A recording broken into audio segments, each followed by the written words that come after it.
গণপুতি উচ্চতৰ মাধ্যমিক স্কুলখনৰ লগতে খেলপথাৰখন আমি বাছি লৈছোঁ। আশা ৰাখিছোঁ আপোনালোকে পূৰ্ণ সহযোগিতা আগবঢ়াব আৰু এইখিনিতে আজিৰ এই অনুষ্ঠানটো এই মঞ্চখন উদ্বোধন কৰিবৰ কাৰণে গণপুতি উচ্চতৰ মাধ্যমিক বিদ্যালয়ৰ চৰ্দাৰ অধ্যক্ষ মহোদয় মাননীয় শ্ৰী দণ্ডনাথ নাথদেৱক আমি আমন্ত্ৰণ জনাইছোঁ। আমাৰ এই আমন্ত্ৰণ ৰক্ষা কৰি তেখেতে উপস্থিত হৈছেহি আৰু এই সুযোগতে আমি তেখেতক এখনেই অসমীয়া গামোচাৰে আদৰিব বিচাৰিছোঁ। কৰ্মচাৰী তথা বিষয়ববীয়াসকল,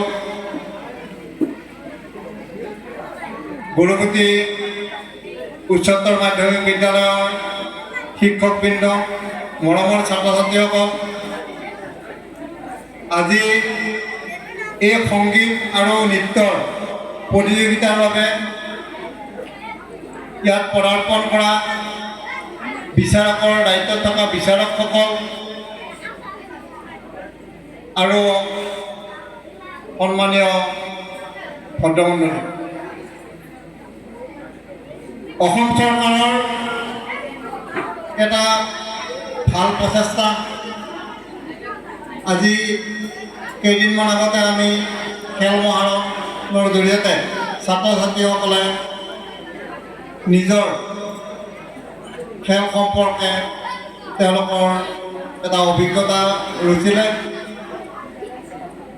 তাৰপিছত এতিয়া সাংস্কৃতিক মহাসংগ্ৰাম, ইয়াৰ জৰিয়তে আমাৰ ছাত্ৰ ছাত্ৰীসকলে এখন ডাঙৰ মঞ্চ লাভ কৰিবলৈ সক্ষম হ'ব। ইয়াত যিসকল আজি নিৰ্বাচিত হ'ব সেইসকলে সমষ্টি পৰ্যায়ৰ চিপাঝাৰত গৈ তেওঁলোকে আকৌ তেওঁলোকৰ প্ৰতিভা বিকাশ কৰিব। তাৰপিছত তেওঁলোকে মঙলদৈত জিলা পৰ্যায়ত আৰু অৱশেষত গুৱাহাটীত কেন্দ্ৰীয়ভাৱে তেওঁলোকে গান গাবলৈ সুবিধা পাব আৰু নিজৰ প্ৰতিভা বিকাশ কৰিবলৈ সুবিধা পাব। আচলতে গাঁও অঞ্চলৰ বহু প্ৰতিভা কোনো মঞ্চ নাপায়, তেওঁলোক অলপ ডিপ্ৰেছ হৈ থাকে।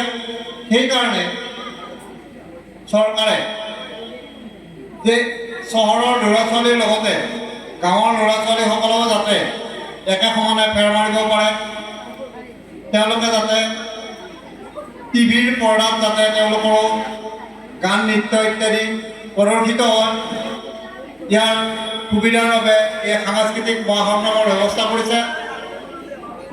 আজি আমাৰ বিদ্যালয়ত হঠাতে এই অনুষ্ঠানটো আৰম্ভ হৈছে। এটা বেলেগ ঠাইত অনুষ্ঠিত হোৱাৰ কথা আছিলে, কিন্তু তাত অসুবিধাৰ কাৰণে আমাৰ বিদ্যালয়ত আজি এই অনুষ্ঠানটো আৰম্ভ হৈছে। আজি আমাৰ বিদ্যালয়ৰ ইতিমধ্যে শিশু দিৱসটো আমি পালন কৰিব লাগিছিল, কিন্তু শিশু দিৱসৰ লগত সংগতি ৰাখি এই সাংস্কৃতিক মহাসংগ্ৰাম। গতিকে মই এই শিশু দিৱসৰ প্ৰাক মুহূৰ্তত আমাৰ প্ৰাক্তন ভাৰতবৰ্ষৰ প্ৰথম প্ৰধানমন্ত্ৰী জৱাহৰলাল নেহৰুদেৱক স্মৰণ কৰিছোঁ আৰু লগতে আজিৰ এই সাংস্কৃতিক মহাসংগ্ৰামৰ মঞ্চটি মুকলি হোৱা বুলি ঘোষণা কৰিলোঁ। মহাসংগ্ৰামৰ যি আজি কাৰ্যসূচী বিচাৰকৰ দায়িত্বত নিয়োজিত হৈ আছে, তেওঁলোকক আমি চিনাকি কৰিব বিচাৰিছোঁ। এয়া আপোনালোকৰ সন্মুখত বিচাৰক নৃত্য হিচাপে থাকিব অতুল ভাগৱতী, মাননীয় অতুল ভাগৱতী। তেখেতক গামোচাৰে আদৰিব যোগেশ্বৰ নাথদেৱে।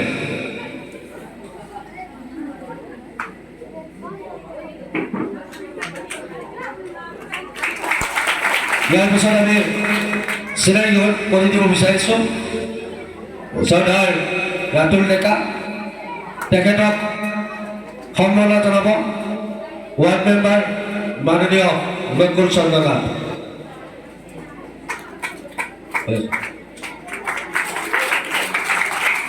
এইখিনিতে আমি আমাৰ বিচাৰকৃত হিচাপে চৰ্দাৰ গীতামণি শৰ্মা তেখেত অনুপস্থিত। আমি পিছত তেখেতক চিনাকি কৰাই দিম। ইয়াৰ পিছত আমি আগবাঢ়িছোঁ সংগীতৰ যি বিচাৰক আছে। আমি প্ৰথমতে চিনাকি কৰিব দিব বিচাৰিছোঁ মাননীয় প্ৰভাত বনৰীয়া। গামোচাৰে আদৰিব আমাৰ পঞ্চায়তৰ এগ্ৰিগেটেড ইঞ্জিনিয়াৰ মৃণাল নাথে।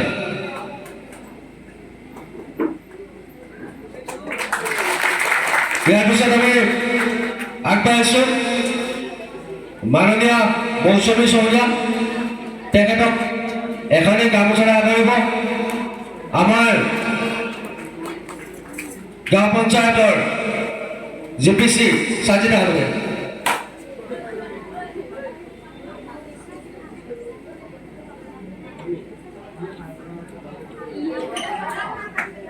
মৌচুমী চৌধুৰী। ইয়াৰ পিছত আমি আগবাঢ়িছোঁ মাননীয় সংগীতা ঠাকুৰীয়া। মহাসংগ্ৰাম অনুষ্ঠানত উপস্থিত থকা আমাৰ আজিৰ উদ্বোধক মহোদয় আৰু আজি আমাৰ এই সাংস্কৃতিক অনুষ্ঠানত বিচাৰক মণ্ডলী, মৰমৰ ছাত্ৰ ছাত্ৰী আৰু প্ৰতিযোগীসকল সকলোকে জয় জয়তে মোৰ পাছত দৰ্শন জনাইছোঁ। আজি আমাৰ যি অনুষ্ঠান আচলতে আমাৰ অকণমান যোগাযোগৰ সূত্ৰটো অকণমান আঁতৰি থকাৰ কাৰণে মই অলপ অসুবিধাত ভুগিছোঁ। কাৰণ আমাৰ মেইন হৈছে ছেক্ৰেটাৰীজন, ছেক্ৰেটাৰী অফিচিয়েল গোটেইখিনি তেখেতৰ দায়িত্বত থাকে। তেওঁ ডুৱেল চাৰ্জত থকাৰ কাৰণে আচলতে আমি অকণমান ততাতয়াকৈ বা আমাৰ যিটো সময়ত অনুষ্ঠানটো অনুষ্ঠিত হ'ব লাগিছিল সেই অনুষ্ঠানটো আমাৰ সময়টো অকণমান উকলি গৈছে। সেয়েহে মই গৰুগুটি পঞ্চায়তৰ সকলো কাৰ্যকৰ্তাৰ লগে আমাৰ কৰ্মচাৰীবৃন্দৰ হৈ ক্ষমা প্ৰাৰ্থনা মাগিছোঁ। যিয়ে নহওক আজি এই অনুষ্ঠানটো যিখিনি আমাৰ প্ৰতিযোগীয়ে অংশগ্ৰহণ কৰিব, মই আশা ৰাখিছোঁ যাতে এই আমাৰ অতি শ্ৰদ্ধাৰ বিচাৰক মণ্ডলীসকলৰ মনোনীত হয়, সেয়া যাতে তেওঁলোকে এখন উচ্চ মঞ্চ চন্দ্ৰনাথ ডাঙৰীয়া লগতে আজিৰ সেই উপস্থিত আৰু বিচাৰক মণ্ডলী আৰু মৰমৰ ছাত্ৰ ছাত্ৰীসকল, চৰকাৰে কেইটামান ভাল কাৰ্যসূচী লৈছিলে। এটা হৈছে এই খেলৰ কথাটো, যি খেল মহাৰণ, সংগীত মহাৰণ, আৰু আনটো হৈছে বাল্য বিবাহ শেহতীয়াকৈ লোৱা কাৰ্যসূচী। এই আটাইকেইটা কাৰ্যসূচী এই সময়ত আটাইতকৈ উপযোগী হৈছে। মই ক'ব বিচৰা কথাটো হ'ল প্ৰতিযোগী আপোনালোকে যেতিয়া পুৰস্কাৰ পাবা প্ৰথম দ্বিতীয় তৃতীয়, তেতিয়া সমষ্টিভিত্তিক হ'ব। তাতে আকৌ এটা চব পৰ্যায়ৰ পৰাই প্ৰতিযোগিতা হ'ব। তাৰ পৰা চিলেক্ট হৈ তোমালোকে ডিষ্ট্ৰিক্টলৈকে যাবা। এই আটাইখিনি কথাৰ কাৰণে এটা বিশেষ প্ৰস্তুতি লাগে, আৰু সেই প্ৰস্তুতি প্ৰথমতে অকণমান য'ত লাগিছে অকণমান এখন ডাঙৰ ডাঙৰ লাহে লাহে ঠিক হৈ যাব। কিন্তু মই বেলেগ এটা কথা ক'ব বিচাৰিছোঁ, সেইটো হৈছে চিপাঝাৰত গান গোৱা মানুহৰ প্ৰেক্টিছ হৈছে, বজোৱা মানুহৰ প্ৰেক্টিছ হৈছে। আজি চিপাঝাৰত 6 ঠাইত 6টা পঞ্চায়তত প্ৰতিযোগিতা হৈছে, আৰু 6 ঠাইত বজাবলৈ 6জন গীটাৰিষ্ট, মানে গীটাৰ বজোৱা মানে ইয়াত নাই, ইউনিট নাই, আৰু ক'ৰবাত নাই, আজিকালি ক'ৰবাত নাই। মই এই কিমান মানে অৱস্থা এটা হৈছে গানৰ এই কথা কৈছোঁ। লগতে নাচা মানুহ নহয় যে বজোৱা মানুহ নহয়। বজোৱা মানুহ ক্ষেত্ৰত সেইকাৰণে কৈছোঁ যে আজি যিসকল প্ৰতিযোগিতা কৰিব ডেন্সৰ, তেওঁলোকে কেছেটত নাচিব, সেইটো কোনো কাৰণে নহ'বই। নহ'ব মানে তেওঁলোকে প্ৰদৰ্শন কৰিব পাৰিব, কিন্তু পুৰস্কাৰলৈকে নাযায় কেতিয়াও এলআইচি নাপায় এইকাৰণেই যে যিটো প্ৰতিযোগিতা আছিলে যিটো নিৰ্দেশনা আছে সেইমতে তেওঁলোকে লাইভ গুলীয়াই সমস্ত দিন বিহু কৰিলেও ক'ব লাগিব ঘূৰিয়াই ৰাখিব লাগিব তাৰ দলীয় হিচাপে তেওঁলোকে এককটো নহয় দলীয় হিচাপে তেওঁলোকে প্ৰদৰ্শন কৰিব লাগিব আৰু সেইটোহে চিলেকশ্যন হৈ যায় যদি কেঁচাটো বজায় তেতিয়াহ'লে এইটো চিলেকশ্যন নহয় কিন্তু তোমালোকে কেৱল সেইটো প্ৰদৰ্শন কৰিব পাৰিব কিন্তু পুৰস্কাৰলৈকে তোমালোকে এই পৰ্যায়লৈকে যাব নোৱাৰিব 2 নম্বৰ কথা আৰু 3 নম্বৰ কথাটো কৈছে যে 4জনতকৈ যদি কোনোবা প্ৰতিযোগী কমি যায় কোনোবা ইভেণ্টত তেতিয়াহ'লে তেওঁলোকৰ প্ৰতিযোগিতা নহয় তেওঁলোক ডাইৰেক্টলি এলআইচিলৈকে গুচি যাব যদি প্ৰতিযোগী কম হৈ যায় কিন্তু ডাইৰেক্টলি গুচি যাবৰ কাৰণেই তেওঁলোকে যে যাকে তাকে প্ৰভাৱিত নহয় তেওঁলোকে ইয়াত পাৰফৰ্ম কৰিব লাগিব আৰু যদি একেবাৰে ল' হৈ যায় তেতিয়াহ'লে তেওঁলোক আমি ইয়াতে আঁচনি কৰিম যাতে তেওঁলোক এলআইচি নহয় কাৰণ ইয়াৰ পৰা যিকোনো এজন মানুহ যদি তাৰ মান নজনা অসুবিধা এজন মানুহজনক যদি পঠিয়াই দিওঁ এলআইচিলৈকে আৰু বহুখিনি বদনাম হৈ যায় গতিকে সেইকাৰণে 4জন মানে ৱাক অভাৰ পালেও তেওঁলোকক আমি প্ৰদৰ্শন কৰিব দিম আৰু তাৰপিছত আমি পঠাই দিম এইখিনি ধৰক কৈছোঁ 2 নম্বৰ কথাটো হৈছে কি এই কাৰ্যসূচীটোৰ জৰিয়তে প্ৰতি পঞ্চায়ত লেভেলতে হৈছে ইয়াৰ দ্বাৰা এই অঞ্চলত এটা এনভাইৰনমেণ্ট সৃষ্টি হওক পৰিৱেশ সৃষ্টি হওক পিছলৈকে যাতে আধাৰ প্ৰতিযোগী আহে ভোজৰ মানে বেছি হয় আৰু ইয়াৰ যাতে সুফল লাভ কৰে তাৰ কাৰণে এটা পৰিৱেশ সৃষ্টি হ'ব বুলি কাৰ্যসূচী লৈছে মই আশা কৰিছোঁ ইয়াত গুৰুত্বপূৰ্ণ পৰিৱেশ সৃষ্টি হ'ব আৰু ইয়াৰ পিছলৈকে নিশ্চয় ক্ৰাইচিছ নহ'ব মই এইকেইদিন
গামোচাৰে আদৰিব আমাৰ নতুন চন্দ্ৰ নাথদেৱে মাননীয় শ্ৰী দ্বিজেন্দ্ৰ মোহন নাথ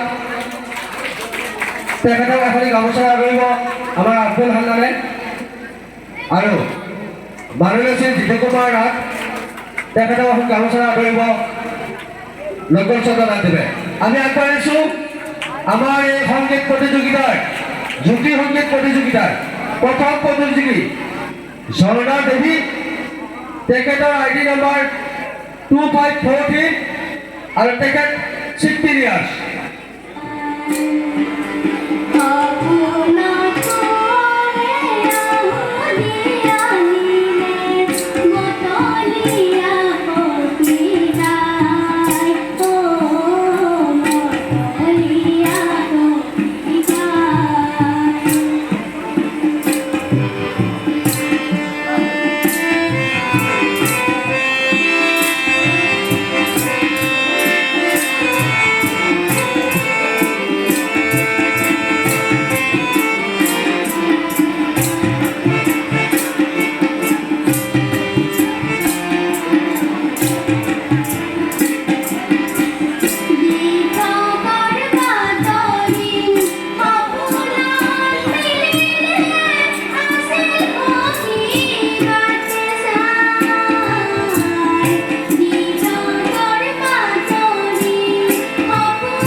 নেকি